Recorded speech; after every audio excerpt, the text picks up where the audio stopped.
Snooks, be quiet. Why? The program's going on the air in a second. How do you know? Because Don Wilson is standing there ready to announce it. I want to announce it. You can't. I want to announce it. Please, Snooks, the signal's coming. If you don't let me announce it, What? I'll hold my breath till my face turns blue.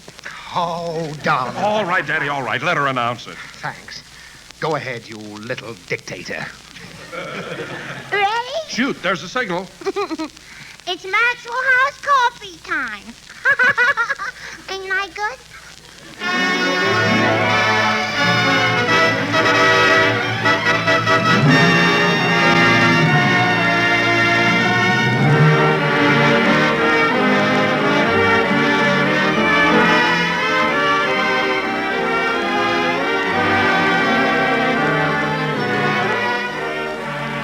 And tonight, the first thing on our menu is Maxwell House coffee. Yes, this is coffee time. Time to sit back, relax, and enjoy with us a steaming, fragrant cup of the coffee that's good to the last drop. Well, now we're ready for another lightning session of entertainment with our Maxwell House stars, Mary Martin, Meredith Wilson, Hanley Stafford, and Fanny Bryce as Baby Snooks. And as a special Thanksgiving package for all of you, our super-duper added attraction, your favorite comedian and my Sunday night boss, Jack Benny.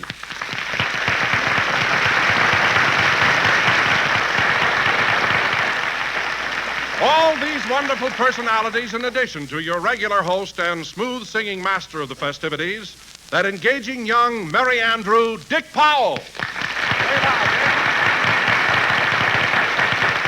Thank you. Well, ladies and gentlemen, since we have so much show to cram into these 30 short minutes, this young Merry Andrew is going to engage himself in a song fresh from the pen of Maestro Meredith Wilson and bearing the unsentimental title, Rockabye Your Baby with a Long Underwear Tune.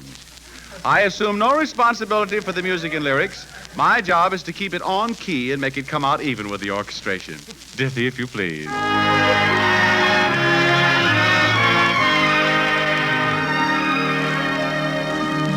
Rockabye your baby with a sweet classical tune. When Papa Haydn takes you riding, you go gliding to the moon. To a Brahms sonata or string quartet, you'll be singing a sweetheart duet.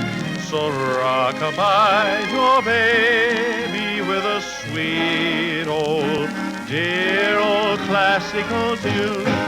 But the kids' vocabulary nowadays, oh, it would really curl your hair. Everything from Bach to Offenbach, they call long underwear. So rockabye your baby with a long underwear tune. When Papa Haydn takes you riding, you go gliding to the moon.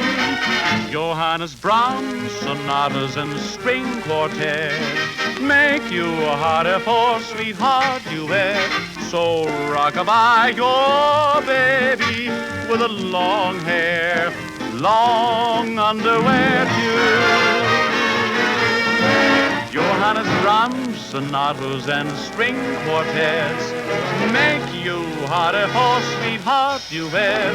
So rockabye your baby with a long hair, long underwear tune.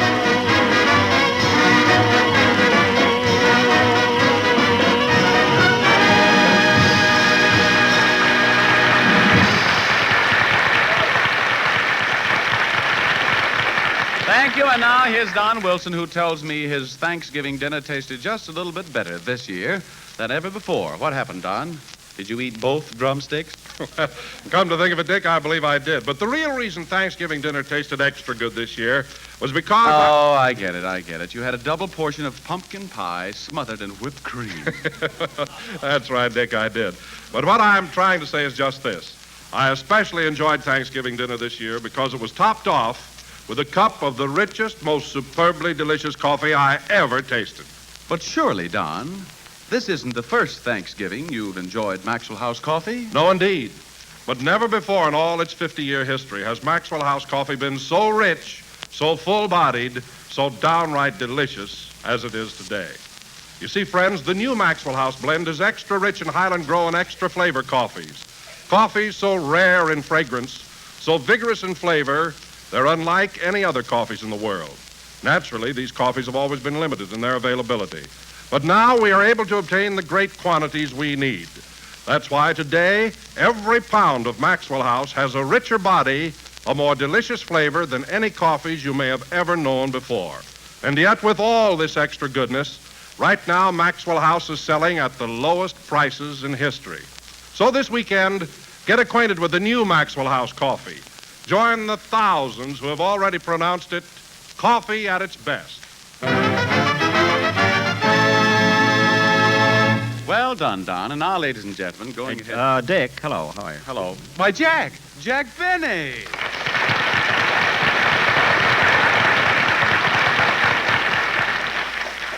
Well, am I on time? Why, Jack, of all people, what are you doing here?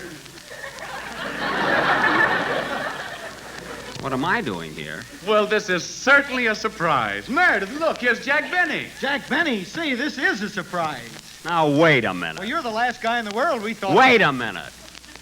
Look, fellas. Last week on this program, you announced that Jack Benny would be your guest here tonight.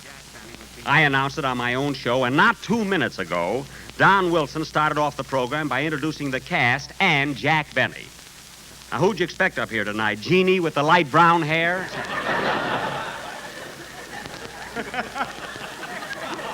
Or Fred Allen's eagle or something? It certainly is a surprise. Well, frankly, I did hear Don Wilson announce Jack Benny, but I didn't associate it with you. Oh, you didn't? No, we didn't know you were the Jack Benny he was talking about. Oh. Well, of course. Imagine me thinking there was only one Jack Benny. Why, that name is as common as Stanislaus Brogroznius. The phone book is full of them. Now, wait a minute, Jack. You don't have to get sarcastic about it. I'm not sarcastic, Dick. Oh, well, let's forget it. I'm here, you knew I was coming, and we're not fooling anybody. Okay. I guess we were bordering on the puerile and banal. It's a very good line, Dick. Do you mind if I use it on my program last week? And we pronounced it banal, if you don't mind. They didn't know me, but they knew my material. Huh? Say, Dick, What? you know he has got blue eyes. Oh, there they go again. You'd think I was the only guy in the world with big blue eyes. Oh, hello, Don. Jack, how are you? Well, this is indeed a surprise. Oh, fine. Some enthusiasm after a honeymoon.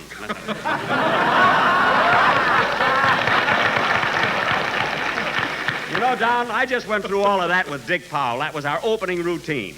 He didn't know which Jack Benny to expect tonight. Oh, I see. Well, Jack, I'm sure that Dick didn't mean to imply that your name isn't important. I think he was just preoccupied. You don't have to defend him, Don. After all, when you get right down to things, not everybody's name is Jack Benny. Not even yours. Now cut that out! You know very well, Don, my name has been Jack Benny ever since I've been in show business. Well, what was it before that? All right, listen, Don. I could use my right name, but how would it sound if I said, "Hello again, this is Radcliffe Montague talking"? Who would believe it? Nobody in Waukegan. All right, Don, just for that last remark, when you hang your stocking up this Christmas, don't expect it to be too bulky, unless your leg is in it.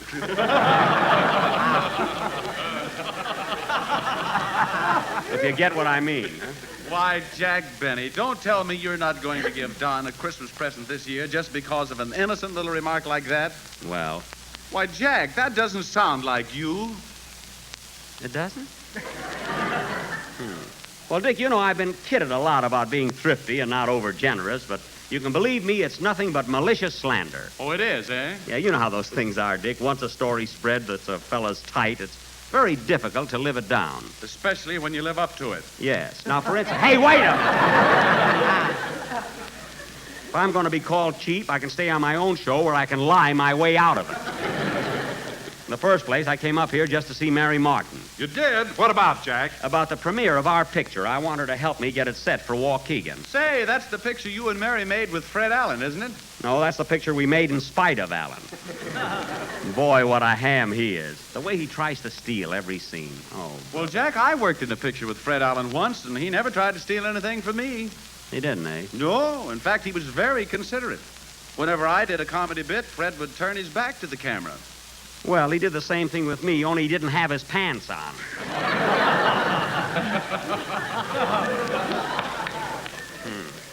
He and his creton shorts. You know, Dick, he wants the premiere of our picture held in Old Orchard, Maine. Say, Jack, I've got an idea. What is it, Meredith? Why don't you hold the premiere in Mason City? Mason City, why? Well, that's my hometown. Why should we have it in your hometown? You weren't even in the picture. Well, that's it. I've got nothing to lose.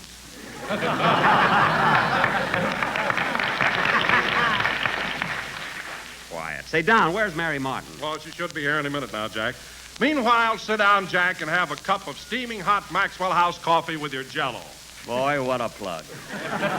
Don, you're about as subtle as Olson and Johnson. And remind me to change that to Abbott and Costello for the second show, will you? So Mary ought to be here soon, eh? Yes, Jack. Sit down while Meredith Wilson plays a number. You might as well listen to a good orchestra for a change. Yeah, you said it. What are you going to play, Meredith? Brown eyes, why are you blue? Oh, stop with that. Now, the next one on this show who says I've got lovely blue eyes will get a stare out of them for the next 10 minutes. Hey, Jack, here's Mary Martin. Mary, here's Jack. Why, hello, Mary. Hello, Jack. How are you, honey? I'm fine. Gee, you look swell, Mary. No kidding, you're a sight for blue eyes. I mean, sore eyes, huh? Yes, sir. Well, Jack, I'm certainly surprised to see you here. You are? Yes. Isn't this dialogue right off the cob? Yes, but Phil Harris is listening in, and he'll think it's dynamite. Now, look, Mary, I came here to ask a favor of you. I want you to help me out on a little matter about our picture. I'll be glad to, Jack. What is it? Well, you know, I want the premiere of the picture held in Waukegan, and Fred Allen wants it held in his hometown, Old Orchard. Where's that? It's up in Maine. Oh, I know where Old Orchard is. Where's Waukegan?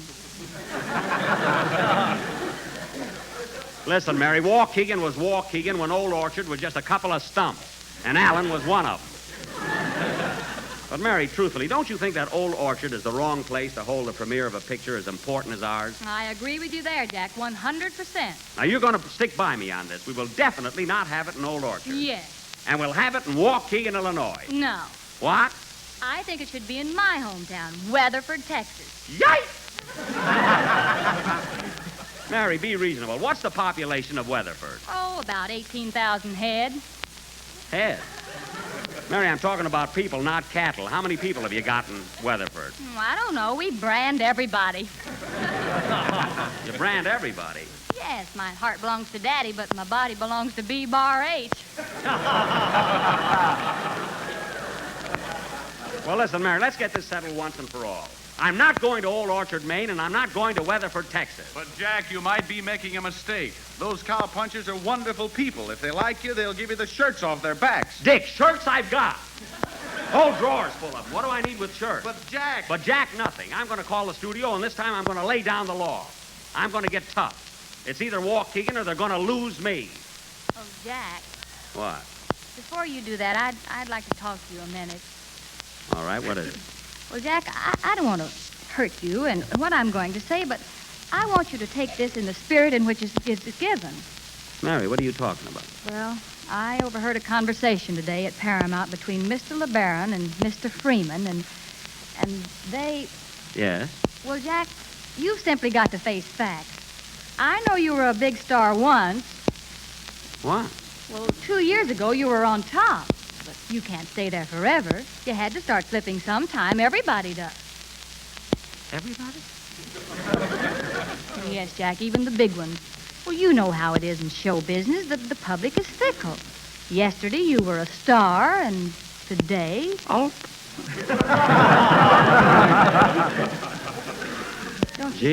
Don't you see, Jack, you can't get tough now. Why don't you be satisfied to go along and make the best of things? Well, maybe you're right, Mary. Maybe I shouldn't call them up. The public is fickle, and Every nickel counts. Say. And then.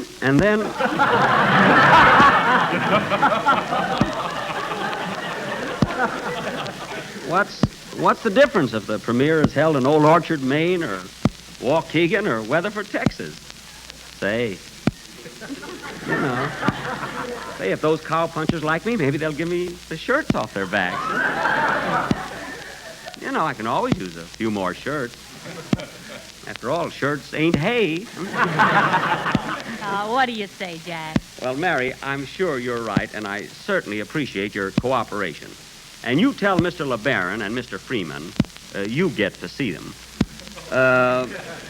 Tell them I'm going home now and pack. And any place they want the premiere is okay with me. So long, Mary. Goodbye, Jack. So long, Jack. Goodbye. Goodbye. See, show business is funny. One day you're up, and the next day I'm down. One day you're working for big money, and the next day you're working for shirts. If they like you. Oh, well, I still got my blue eyes.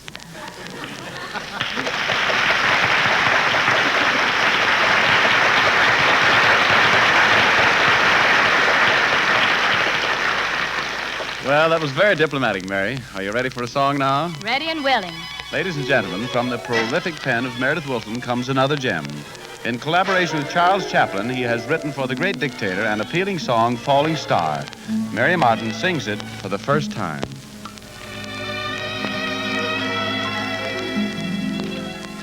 Falling star, you heavenly messenger from above,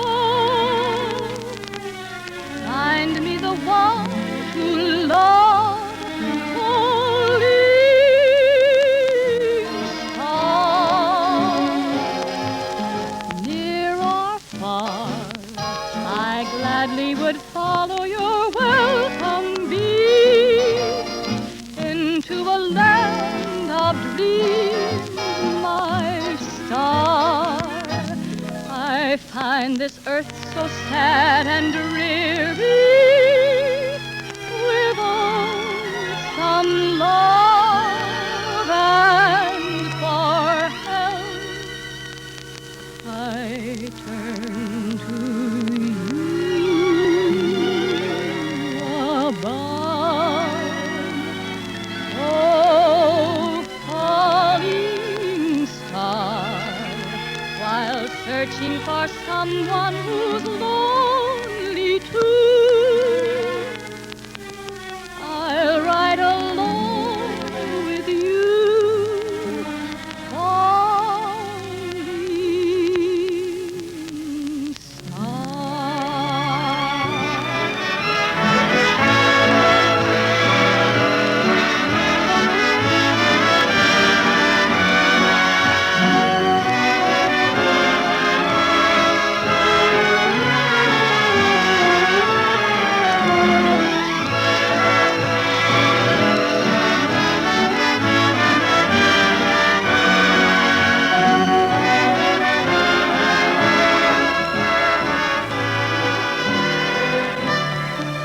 I find this earth so sad and dreary, without some love, and for help I turn to you above.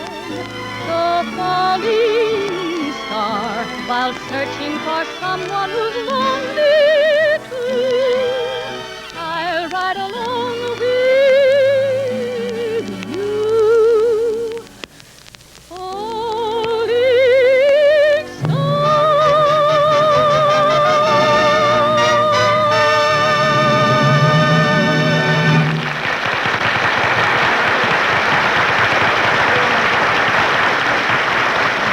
Thank you, Mary, thank you. That was really beautiful. And now here's Don Wilson again with a few words of wisdom. Friends, if you want a full money's worth of flavor and goodness when you buy coffee, be sure to notice how it's packed before you buy it. And remember, whether it's ground or in the whole bean, the coffee at your grocer's in ordinary packages is losing its fresh flavor and goodness because it's imperfectly protected from air. Yes, air steals away coffee flavor. In fact, ground coffee packed in ordinary containers where air can easily reach it loses as much as 45%, nearly half its precious flavor, in only 9 days. But with Maxwell House, well, we think too much of the extra flavor coffees in this greatly enriched blend to let one bit of their fragrant goodness escape. That's why we take Maxwell House, still fresh and fragrant from the roasting ovens, and pack it in the familiar blue can. All air is first removed. Then the can is sealed under vacuum. No air can get in, so no flavor can get out. So next time you buy coffee, ask for Maxwell House. It's selling right now at the lowest prices in history. What's more, it's coffee not just days fresh, but roaster fresh. And no coffee can be fresher than that. And now, with the magic touch of radio, we transport you all to the home of baby Snooks. Well, Snooks, it's bedtime. I'm sleepy, Daddy. Just the same, you've got to go to bed. Why? Because everybody has to sleep. It's impossible to burn the candle at both ends. Which candle? No candle, it's just an allegorical expression. Let's burn it, Daddy. Snooks, there's nothing to burn. Why? When you hear of a person burning the candle at both ends, he hasn't really got a candle and he's not burning either end. Is he burning in the middle? No, it's just a symbolic phrase. Now, come on. You've had a wonderful Thanksgiving dinner. You've played with your toys. Now it's time to go to sleep. I want some more turkey. More turkey? Yeah, from both ends. Now, look here, Snooks. If you eat another mouthful of turkey, you'll burst. Will I? Certainly. You ate enough to feed an army. One more piece and you'd positively explode. Well, give me a piece and hide behind the door. No, no more turkey. I want some turkey. It'll poison you. I want some poison. Now, don't try to bribe me. Come on, get your things off, Snooks. I don't want it. Please. Here's the wishbone. You can have this. There's no turkey on it. Well, you can make a wish with it. You take one end and I'll take the other. And whoever gets the largest piece gets a wish. Now, come on. Pull. All right. I got it, Daddy. Fine. Now you can have whatever you wish for. Can I? Yes. What did you wish for? More turkey. All right, you little glutton. I'll give you some more turkey. Will you give me some white meat? Yes, I'll give you some white meat. I don't like white meat. All right, then, I'll give you dark meat. No, meat. Well, for heaven's sake, what do you want? Cranberry sauce. Now, that's enough, Snooks. I'm not going to let you drive me crazy tonight. Why? Because this is one day of the year I don't want to have to spank you. It's Thanksgiving, and we should all be joyful.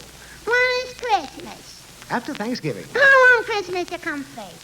Well, you can't change the holidays around. What's holiday? People make holidays to celebrate big events. George Washington's birthday's a holiday. Lincoln's birthday's a holiday. How did they get born on holiday?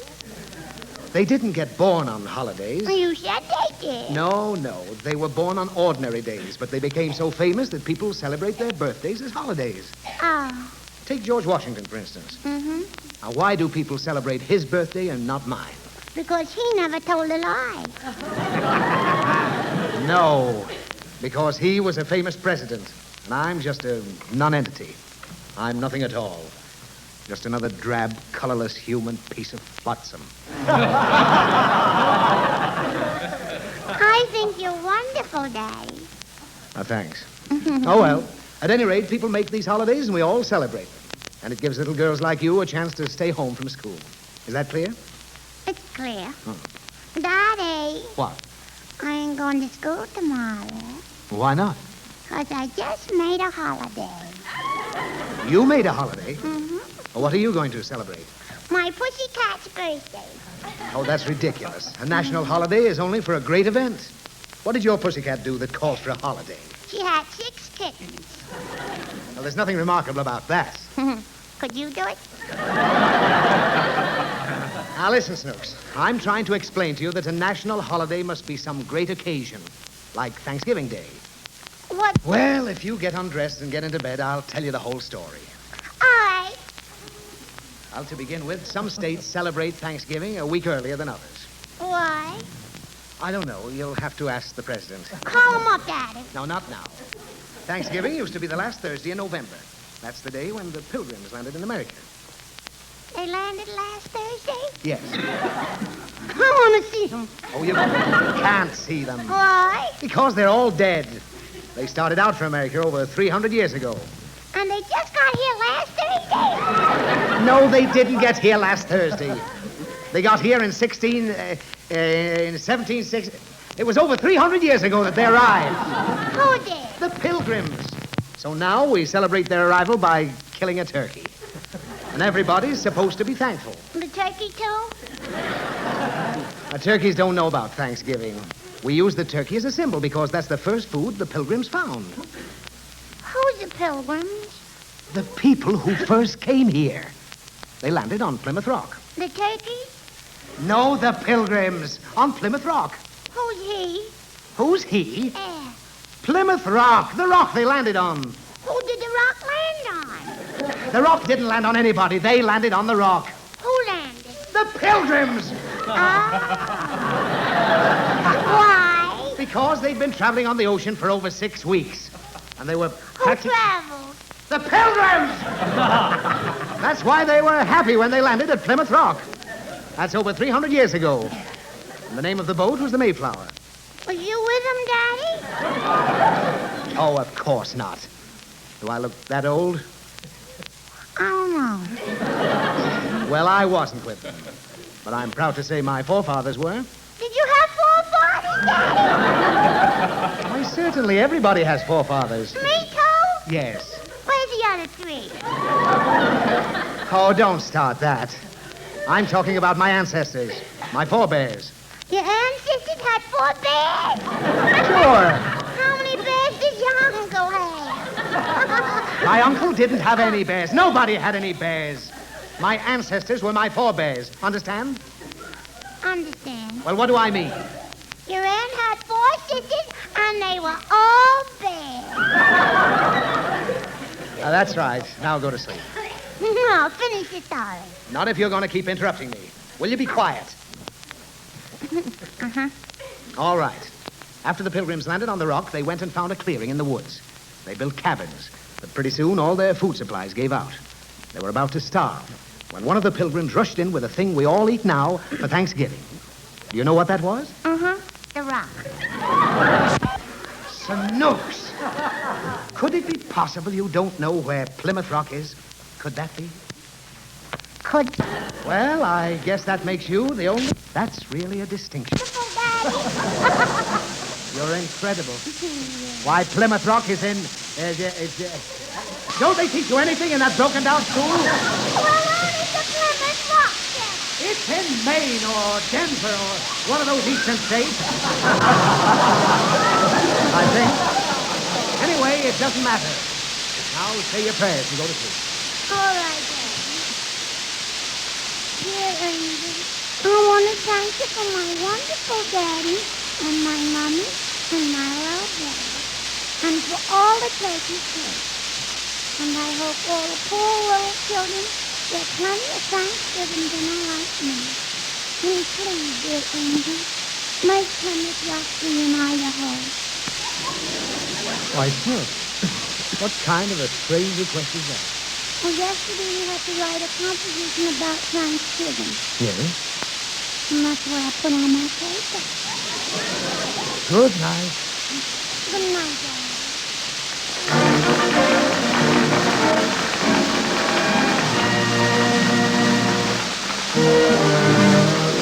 The sum of which just about ties off another session. So this is Dick Powell once again saying good night to the gang, and thanks for listening. For another half hour of fun, just keep your dial set right where they are. Until next Thursday, then, this is Don Wilson saying good night and good luck for the makers of Maxwell House, the coffee that's good to the last drop. This is the National Broadcasting Company.